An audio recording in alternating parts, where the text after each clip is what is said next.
The diner was almost empty when the bell above the door rang. The few regulars barely looked up. It was late. Too late for families, too early for drunks. The air smelled like burnt coffee and fryer grease, and the old jukebox hummed softly in the corner. Behind the counter, April was wiping down tables with trembling hands, hiding the bruises beneath the cuff of her sleeve. Her movements were careful, practiced. She'd learned to work quietly, to smile even when her ribs hurt, to laugh when customers joked, and to say nothing when the door slammed too hard at home. The bruises were easy to explain. Fell down the stairs, walked into a shelf. You should see the other guy. No one ever asked twice. Not in this town. That night, as she refilled a pot of coffee, the low rumble of engines rolled in from the street. It wasn't just one or two bikes. It was a whole pack. The kind of sound that made windows tremble and hearts quicken. She glanced up nervously as headlights cut through the fog outside. A moment later, the door swung open. A dozen men walked in, leather jackets, heavy boots, tattoos that told stories in ink. At their head was a man built like a mountain, calm but sharp-eyed, the kind of presence that made everyone instinctively move aside. His jacket bore the patch of the Steel Serpents MC. He didn't speak as he took a seat at the counter. The others filled the booths quietly, respectful but alert. April swallowed hard and forced a smile. Coffee. He nodded once. Black. She poured, her hand shaking slightly. He noticed. You all right? His voice was deep, quiet, not unkind. She nodded quickly. Just tired. He studied her for a moment, then glanced at her wrist as she set the cup down. The edge of a purple bruise peeked from under her sleeve. His eyes narrowed. That looks fresh. Her breath caught. I burn easy, she said too fast. He didn't reply. He just watched her, not like a predator, but like someone who'd seen too many lies that looked exactly like that one. When her boss came out from the kitchen, she moved away quickly. The man behind the counter was red-faced and heavy-set, his voice sharp even before he spoke. April, I told you to mop by the cooler. I'm getting to it, she murmured. Now he barked. The biker's head turned slowly toward the man, eyes cold as steel. The boss noticed him then, the tattoos, the jacket, the dozen other bikers staring silently from the booths. He hesitated. Can I help you? The leader didn't blink. You just did. The boss frowned. Excuse me. The biker stood, towering over him. She flinched before you spoke. That means you've done that before. Don't. The room went still. Even the jukebox seemed to fall quiet. The boss tried to laugh it off, but it came out weak. Listen, pal, this is my place. I don't need. Before he could finish, the biker leaned in close, his voice low enough for only him to hear. If she shows up with one more bruise, this place won't be yours anymore. The man stepped back, face pale. The biker straightened, tossed a few bills on the counter, and turned toward April. You should take the night off. I can't, she said quietly. He docks my pay. Not tonight, he said. You've got protection now. He nodded toward one of his men. Make sure she gets home safe. She froze. No, really, I'm fine. But the biker cut her off gently. Nobody who says that ever is. That night, the Steel Serpents escorted her home. Not a word was spoken. Her house was small, its porch light flickering weakly. The men waited until she went inside, then roared off into the dark. The next morning, when she came into work, something was different. Her boss didn't meet her eyes. He didn't shout. He didn't even speak. Around noon, he got a phone call, muttered something, and left the building in a hurry. He never came back. Word spread fast.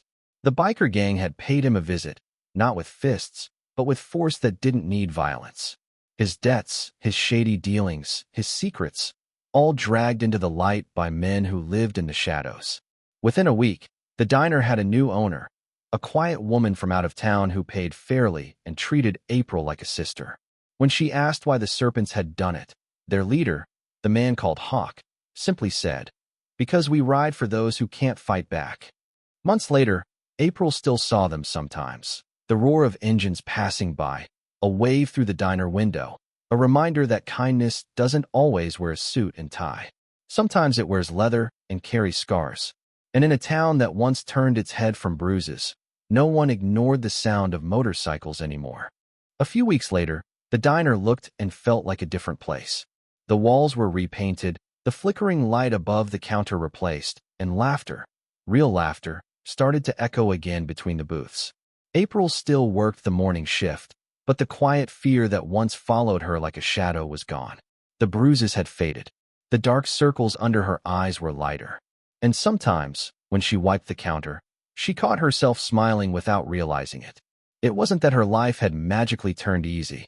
She still lived in the same little house, still counted every dollar at the end of each week, still fought off the memory of the nights she'd flinched at every noise. But she had peace now, and that was worth more than anything. She didn't see Hawk again for almost a month. The Serpents still came by sometimes, a few riders here and there, always respectful, always paying in cash and leaving big tips, but Hawk himself never returned. Then, one Friday night, just as the neon open sign flickered in the rain, she heard it, that familiar low rumble of engines. Not many, just one. A single bike stopped outside. When the door swung open, Hawk walked in, rain dripping from his jacket. He nodded at her the way soldiers do. A silent "you doing all right?" kind of look. She smiled. "Coffee. Always." She poured it, hands steadier than before. He took a sip, eyes scanning the room. "Looks different. Feels different," she said. "I owe you for that." He shook his head. "You don't owe me a thing. You stood up and stayed. That's harder than what we did." She looked at him for a long moment, unsure how to respond. "You ever think about how strange it is?" she said softly. "The people everyone's scared of are the ones who saved me." Hawk's eyes softened. "People fear what they don't understand. We don't look like heroes, but sometimes the road makes you one." They talked quietly between refills, about her new boss, about the diner, about the town slowly changing. Hawk told her the Serpents had started something new, a network they called Project Haven. "We've been going town to town," he said, "looking for others like you. People trapped, scared, alone. When we find them, we help." April's eyes widened. "You mean like a rescue thing?" He nodded. "Not official, not loud. We just make sure people can breathe again." A silence stretched between them before she whispered, "You ever get tired?" Hawk looked out the rain-streaked window. "All the time," he said. "But I remember the look on your face that night. The fear, the disbelief when I told you to take the night off. Every time I think about stopping, I remember that look, and then I ride again." April swallowed hard. "If you ever need coffee on one of those rides," she said with a small smile, "you know where to find me." He smiled back, not a big grin, just a quiet, real one. "You'll regret that offer. We drink a lot of coffee." As he stood to leave, she hesitated. "Hawk, what happened to him?" she asked. "My old boss." He paused by the door. "He left town. Far as I know, he's working construction in another state. Don't worry, he won't come back." Something in his tone told her that wasn't just wishful thinking. He pulled his gloves back on and nodded once more. "You did good, April. Keep standing tall." When he pushed the door open, the bell jingled softly, the sound swallowed by the rain. She watched from the window as he started his bike. Before riding off, he looked up, just once, and met her eyes. Then he revved the engine, and the roar rolled down the street like thunder fading into peace. That night, April wrote a note on the diner chalkboard before closing up. It said, in looping handwriting, "No one eats alone. No one stands alone." From that day forward, travelers who stopped at the diner always mentioned the same thing. The warmth in the air, the safety they felt, the way the sound of motorcycles passing by outside didn't make them uneasy anymore. It made them feel protected. And for April, that sound, the low growl of engines fading into the night, wasn't a warning anymore. It was a promise. Spring came early that year, and with it, the roads filled again. April had started opening the diner earlier, before the sun even touched the horizon. The regulars came and went, truckers, travelers, farmers heading out to their fields. And the place that once smelled of loneliness now smelled of hope and strong coffee. The first morning the lilacs bloomed, she found something taped to the front door. A folded note, stuck with black electrical tape. The paper was thick, the handwriting bold and uneven. "Ride safe today. We're watching your stretch of road." No signature, just the outline of a coiled serpent drawn at the bottom. She smiled as she peeled it off the glass and tucked it into her apron. That was Hawk's way. No drama, no show, just a reminder that someone out there still cared. By mid-morning, the diner was buzzing. The new owner, Dana, was behind the counter with her usual calm energy, and April moved between tables with the ease of someone who'd finally found her rhythm. When the lunch rush slowed, She poured herself a cup of coffee and looked out the window. That's when she saw them again. 2 bikes at first, then 4, then a dozen, rolling slow and steady down Main Street. The Steel Serpents. Their engines weren't loud this time, just a steady hum that made heads turn, but not in fear. People stepped out of shops to watch. A few even waved. When they stopped outside the diner, Hawk was the first off his bike. His boots hit the pavement like punctuation. He was wearing the same black vest, though now there was a new patch stitched near the shoulder. Project Haven, founder. "Morning, April," he said, pulling off his gloves. She laughed. "You ride in with half the county just to say hi?" He grinned. "Not this time. We're here for something else." She frowned, curious. "Something else?" Hawk nodded toward the road. A pickup truck followed behind the bikes, its bed covered with a tarp. He motioned, and 2 of his men pulled it off. Underneath sat stacks of wood, boxes of tools, and a sign, freshly painted, that read, "Haven House, Shelter for Women and Families. Sponsored by the Steel Serpents MC." April froze. "You're building a shelter?" Hawk nodded. "Right outside town. We talked about it after that night here. Too many Aprils out there. Too many towns pretending not to see." Her hand went to her mouth. "Hawk." He smiled faintly. "You gave it a name. That night when you said no one stands alone. We remembered." Tears stung her eyes. "You're turning it into something real." "Yeah," he said. "And we're dedicating it to someone real too." She blinked. "Who?" He handed her a small brass plaque. She traced the words with her fingers. "April's Place, where strength finds its voice." The moment hung between them, raw, wordless, powerful. By the end of the week, half the town showed up to help. Some brought food, some brought tools. Others just came to see what all the noise was about. The same people who once crossed the street to avoid bikers now worked side by side with them. April spent every free hour helping paint walls, serving sandwiches, and making coffee for the volunteers. The day the shelter finally opened, the entire Serpents crew was there. Hawk stood by the ribbon with his arms crossed, eyes quiet but proud. When they cut the ribbon, April whispered, "You really did it." He looked at her, his voice low but certain. "No, we did. You gave us a reason to." That night, as dusk settled and the last bike engines faded into the hills, April sat on the front steps of the new shelter. The sign glowed softly under the porch light, "April's Place." A safe haven born from bruises, rebuilt by those the world never expected to care. And somewhere far off in the dark, the sound of motorcycles rolled faintly across the valley. Not a warning anymore, but a promise that someone was always watching, always riding, always ready to stand for those who couldn't. The town never forgot the night the Serpents arrived, but they remembered more the morning they stayed.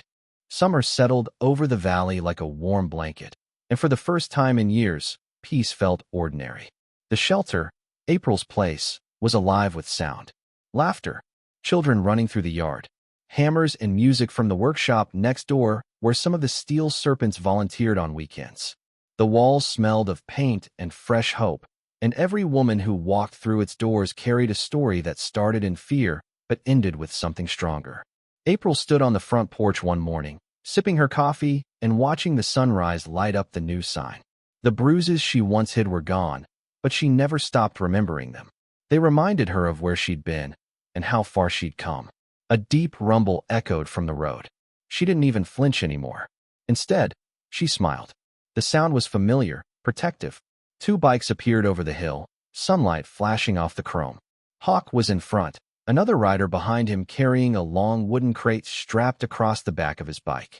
They pulled up to the shelter, dust rising around the tires. "Morning," Hawk said, pulling off his helmet. His hair was longer, streaked with more gray than before, but his eyes were the same, steady and kind. April leaned on the porch rail.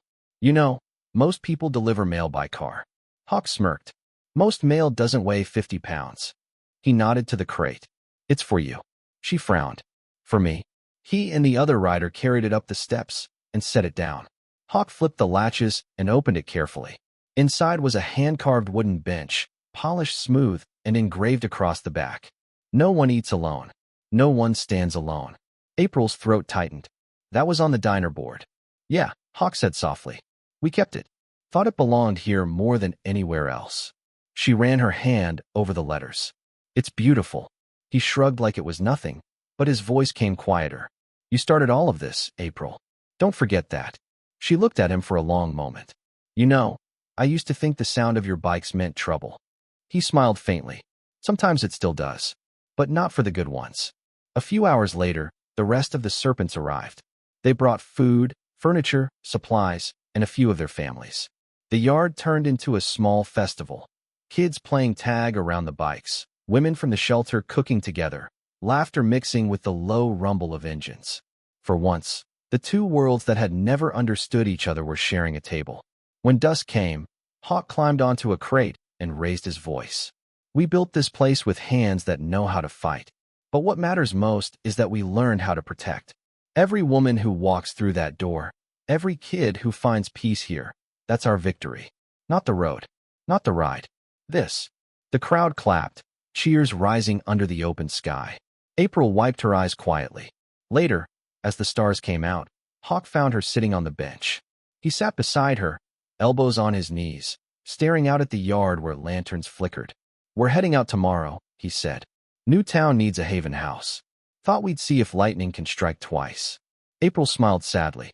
You're really leaving? He nodded. The road's who we are. But this? He gestured toward the shelter. This is who you are. And maybe, when the next April shows up somewhere scared and alone, she'll find a place waiting for her too. She looked down, blinking back tears. You'll visit? He grinned. You'll hear us before you see us. The next morning, the serpents gathered by the edge of town. Engines idling, sunlight glinting off chrome.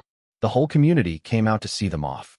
Children waved flags, women from the shelter stood side by side, and April watched from the porch, the wind tugging her hair.